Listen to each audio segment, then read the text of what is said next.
quiero presentar un personaje internacional, yo creo que de los más importantes de los últimos tiempos. Un hombre joven, un hombre que fue encarcelado por sus ideas políticas en Venezuela, un perseguido político. Se llama Leopoldo López. Leopoldo, ¿qué tal? Buenas tardes, ¿qué tal? ¿Cómo le va? Hola Eduardo, muy buenas tardes. ¿Cómo le va, Gracias Leopoldo? por esta oportunidad. No, Un abrazo. A usted le mando un gran abrazo y qué gusto verlo, Leopoldo, en libertad, que es lo más importante. Gracias, Eduardo. ¿Cuántos años preso, Leopoldo? Mira, yo estuve privado de libertad 7 años. Estuve 4 años en la cárcel militar de Ramo Verde. Luego estuve 1 año y medio en casa por cárcel, rodeado de la policía política del SEBIN, sin visita, totalmente restringido. Y luego estuve 1 año y medio en la Embajada de España en Caracas. En total fueron 7 años privado de libertad. En aquella cárcel tremenda donde estuvo preso, ¿allí lo torturaron? Mira, la tortura tiene distintas maneras de hacerla. Según la ONU, yo fui víctima de la tortura por el aislamiento al que fui sometido. Yo fui sometido a confinamiento solitario durante la mayor parte de los 4 años que estuve en la cárcel militar de Ramo Verde. Y eso, por supuesto, se considera por la ONU como tortura. Pero además de eso, mi familia sí fue maltratada, fue humillada en la cárcel. Y más allá de eso, de lo que fue mi propia experiencia, te puedo decir que en Venezuela hay una tortura que reciben los presos políticos de manera tremenda. Hay cualquier cantidad de casos en donde se habla de violaciones sexuales, de abusos de todo tipo, de electricidad en los genitales de las personas. Incluso hay casos en los que personas que han sido torturadas a golpes han fallecido. Entonces, yo a tu respuesta, que me preguntas a mí en primera persona, yo te la respondo en el plural. Los presos políticos en Venezuela sí son torturados. ¿Por qué lo metieron preso? ¿Por qué? Mira, a mí me metieron preso en un momento en donde todavía en Venezuela no estaba claro si había dictadura o había democracia. Y yo asumí, conjuntamente con nuestro partido, decirle a los venezolanos y al mundo que en Venezuela había una dictadura y que esa dictadura había que enfrentarla y que la manera, la herramienta que nosotros teníamos era la calle, la protesta no violenta, pero alzar nuestra voz. Y cuando lo hicimos, a partir del 23 de enero del año 2014, que hicimos un llamado a una serie de protestas y nos acompañaron decenas de miles de personas, el día 12 de febrero del año 2014 sale una orden de captura en mi contra y yo tenía 3 opciones: o irme al exilio, o quedarme en la clandestinidad, o presentarme ante la justicia injusta. Y yo tomé la decisión de presentarme ante una justicia injusta. Y lo hice sabiendo que podía contribuir a la causa de millones de venezolanos exponiendo lo que sucedía en Venezuela. Martin Luther King dijo claramente: la no violencia tiene como razón de ser exponer las heridas de la dictadura, exponer la cara más fea de los regímenes dictatoriales. Y yo tenía mucha conciencia de que lo que nos tocaba, lo que me tocaba a mí en lo personal y a nosotros como partido, como movimiento, era expresar esa realidad que está ocurriendo en nuestro país. ¿Me puede contar cómo era su rutina en la cárcel? ¿Cómo hacía? ¿Cómo hacía con sus hijos? Mira, Eduardo, tú tocas allí un tema clave, ¿no? Que es la rutina. La rutina en la cárcel es la vida, literalmente. Yo antes de ir a la cárcel leí mucho sobre personas que habían sido encarceladas. Leí la historia de Martin Luther King, de Mandela, de un cardenal católico en Vietnam que fue encarcelado por los vietnamitas, que se llamaba Van Thuan. Y todos ellos hablaban, con distintos contextos, en distintos momentos de la historia, de lo importante que era la rutina. Y yo asumí mi propia rutina y recordé mis tiempos de estudio y planteé el fortalecimiento de la mente, del alma y del cuerpo. Y me dediqué todos los días, de manera disciplinada, a rezar, a orar todos los días, a cultivar el intelecto, leer todo lo que podía y hacer mucho ejercicio. Esa era mi rutina y lo hacía con mucha disciplina. Y de hecho, pude recomendarle a todos los presos de aquellos momentos, incluso actualmente con los que he podido tener contacto, que la clave para poder sobrevivir la cárcel es tener una rutina y que esa rutina siempre tenga presente el propósito de una lucha que incluso estando preso tiene que ver con la búsqueda de la libertad. Nosotros cuando somos presos de conciencia tenemos que asumir ese proceso como un sacrificio por la libertad de millones de personas. Y eso siempre me mantuvo muy fuerte, muy presente en nuestra lucha y es lo que nosotros hicimos. Sus hijos crecieron con usted, con papá en la cárcel, ¿no?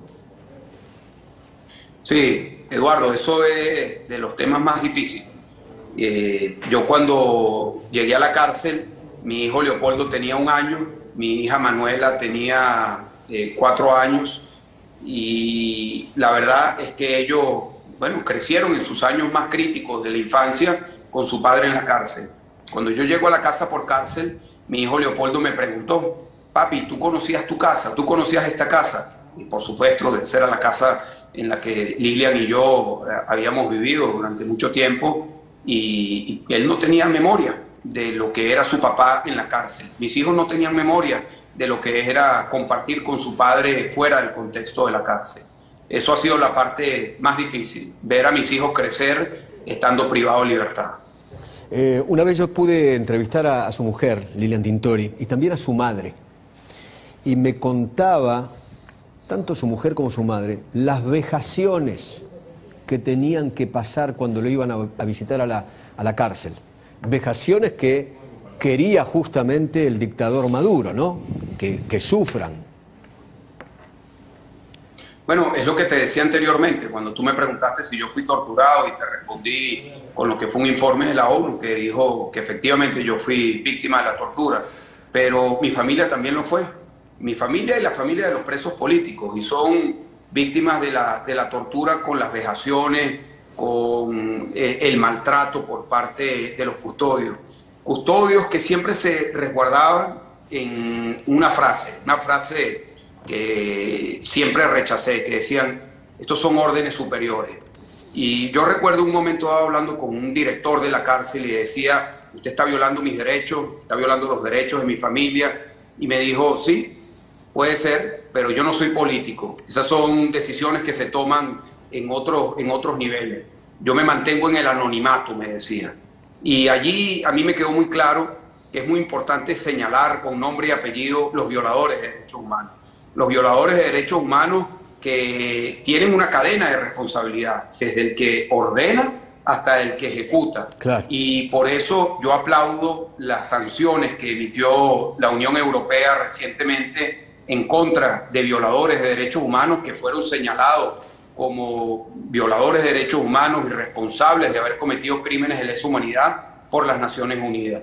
Yo creo que tiene que haber un compromiso de los países democráticos, de los países que creen en la libertad y en los derechos humanos, de utilizar todas las herramientas que estén disponibles. Y una de ellas son las sanciones a los violadores de derechos humanos.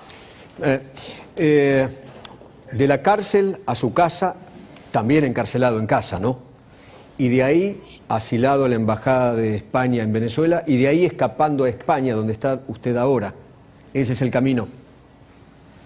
Y ese fue mi recorrido. Mi recorrido fue de las calles de Caracas a la cárcel de Ramo Verde, a estar preso en mi casa, a estar en una condición de asilo en la Embajada de España. Y hoy estoy en una condición de exiliado en España. Como millones de venezolanos, te puedo decir, Eduardo, que yo no quiero estar aquí. Yo no quiero estar en España, yo quiero estar en Venezuela. Claro. Como millones de venezolanos que hoy están fuera de su territorio, en fuera Argentina, de su tierra. Perdón, Leopoldo, que lo interrumpa. Aquí en la Argentina debe haber entre 300 y 400 mil venezolanos que salieron escapados del asesino dictador y que lo están viendo a usted ahora.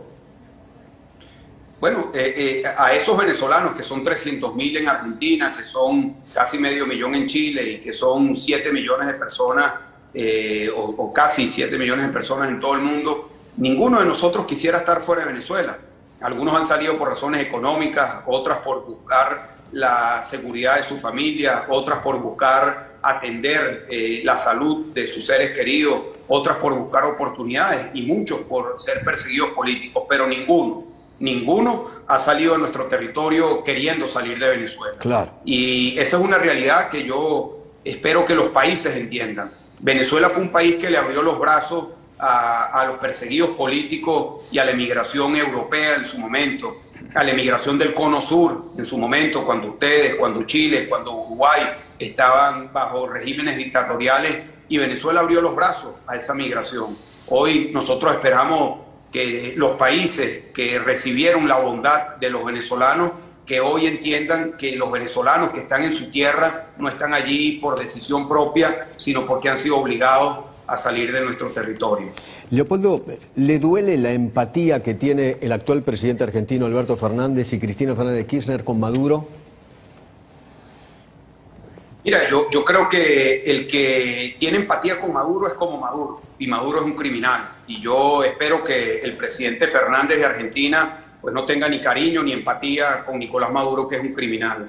Entiendo su posición política, pero yo espero que él entienda que Venezuela necesita lo que él tuvo como oportunidad, que fueron unas elecciones libres, para poder permitir que el pueblo de Argentina se expresara, y es lo que nosotros estamos pidiendo.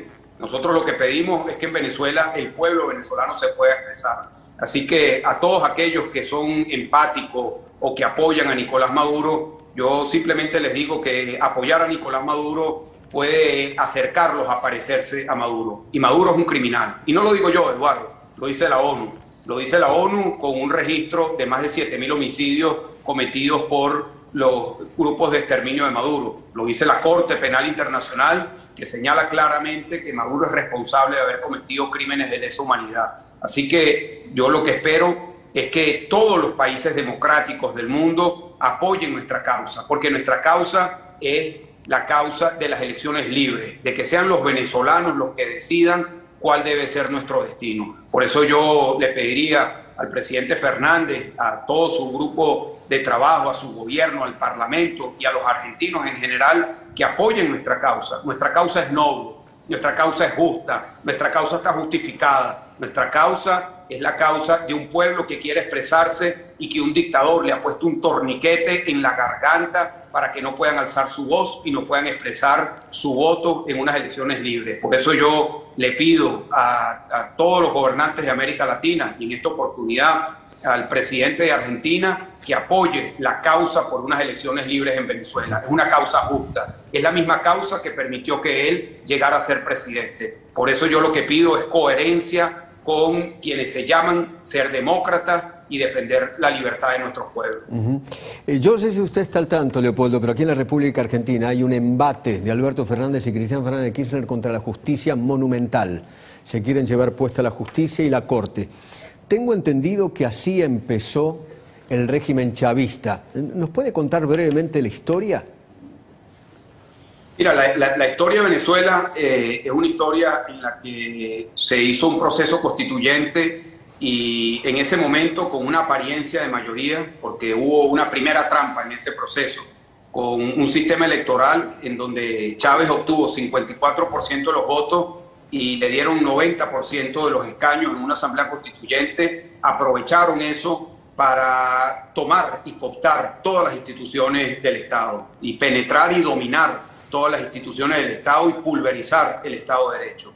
Pero ese proceso luego fue anestesiado ante la opinión de los venezolanos y del mundo, porque Venezuela vivió una bonanza petrolera sin ningún tipo de comparación con lo que había sido nuestra historia previa. Venezuela es un país petrolero desde 1922. Sí. Entre 1922 y 1999 entró menos dinero por factura petrolera de lo que entró entre el año 2004 y 2015. Y eso permitió anestesiar a América Latina y al mundo y presentar una apariencia de progreso, una apariencia de bondad hacia los pueblos de América Latina, que hizo que muchos países fuesen indiferentes a nuestra causa. Por eso el proceso que se dio en Venezuela es un proceso que hay que estudiarlo bien, porque es un proceso de destrucción de la democracia desde las entrañas de la democracia. Y creo que eso es algo que los demócratas del mundo tenemos que tener muy presente. Hoy yo no tengo ninguna duda, Eduardo, las democracias en el mundo están siendo amenazadas. Y esto está ocurriendo en todos los continentes en donde hay países democráticos. Y quienes somos demócratas, quienes creemos en el Estado de Derecho, en las libertades y en la defensa de la soberanía de los pueblos a través de elecciones libres, tenemos que estar muy claros que hoy las democracias están en riesgo y tenemos que defenderlas profundamente. Hablando de elecciones, ¿cómo está usted con Capriles? Digamos, la oposición está a Maduro, ¿está unida o ustedes están divididos? ¿Cómo están Guaidó, Capriles, usted? Mira, nosotros todos estamos bajo una misma causa. Lo que dice el presidente Guaidó, lo que dicen todos los partidos políticos, lo que plantea Capriles, lo que planteamos todos es elecciones libres. Allí no hay ningún tipo de división. La dictadura busca presentar una cara dividida de los sectores democráticos y eso no es cierto. La principal estrategia de la dictadura ha sido buscar dividirnos a nosotros, crear conflictos entre nosotros, crear apariencias de división, pero todos nosotros estamos bajo una misma causa, lograr elecciones libres en Venezuela, que nadie se engañe de eso. Estamos unidos en esa causa y le pedimos al mundo, Eduardo, le pedimos a los países de América Latina, le pedimos a Europa, le pedimos a Estados Unidos, que así como plantean la necesidad de la unidad en Venezuela, nosotros también pedimos la unidad de los países para poder enfrentar una dictadura brutal, criminal, que ha expulsado a casi 7 millones de venezolanos, que ha asesinado a decenas de miles de personas y que ha convertido el país potencialmente más próspero de América Latina en el más pobre. Claramente, Maduro, estamos hablando de que es un criminal y un asesino, eso no queda en ninguna duda. Digo, porque aquí en la República Argentina todavía se babean con Maduro.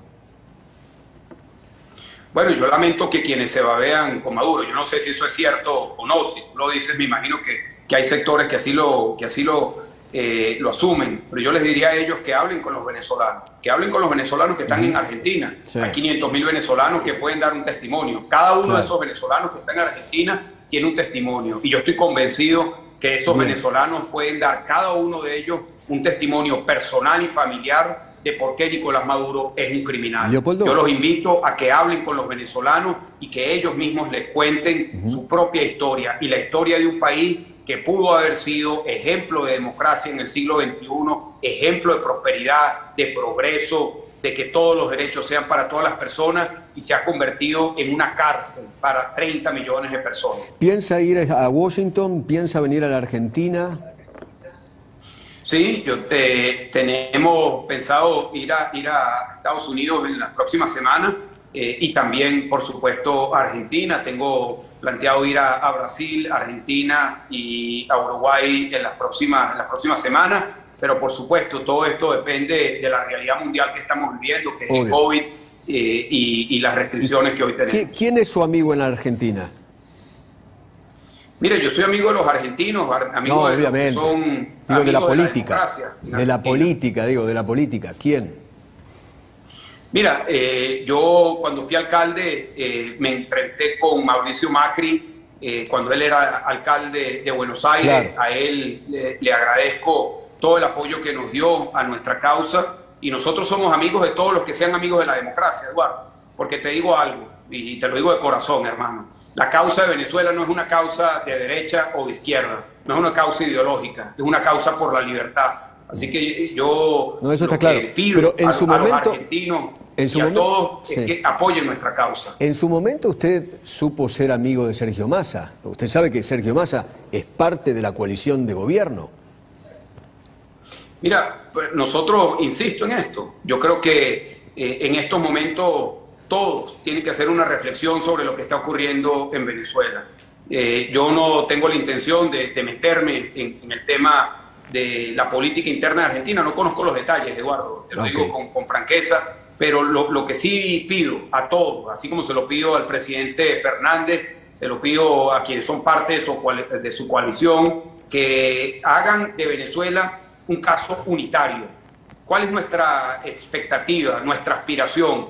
Que la causa por la libertad de Venezuela sea una causa de quienes están en gobierno y de quienes hoy están fuera del gobierno. Porque es una causa que tiene que ver con lo más elemental de quienes se llaman ser demócratas, que es la defensa por la libertad, los derechos humanos, el Estado de Derecho y la democracia. La verdad, le agradezco infinitamente, Leopoldo, la deferencia que tuvo para con nosotros. Cuando venga a Buenos Aires, lo espero aquí en el estudio de La Nación Más. Esta es su casa y le agradezco infinitamente tener la posibilidad de ser uno de los medios, de los pocos, el único medio de Latinoamérica que pudo haberlo entrevistado. Le agradezco infinitamente. Gracias. Muchísimas gracias, Eduardo, a ti y a todo tu equipo. Un fuerte abrazo. Fuerte abrazo. Muchísimas gracias. Me voy al móvil con Jero Mura. Jero, ¿qué tal? ¿Cómo va? ¿Dónde estás?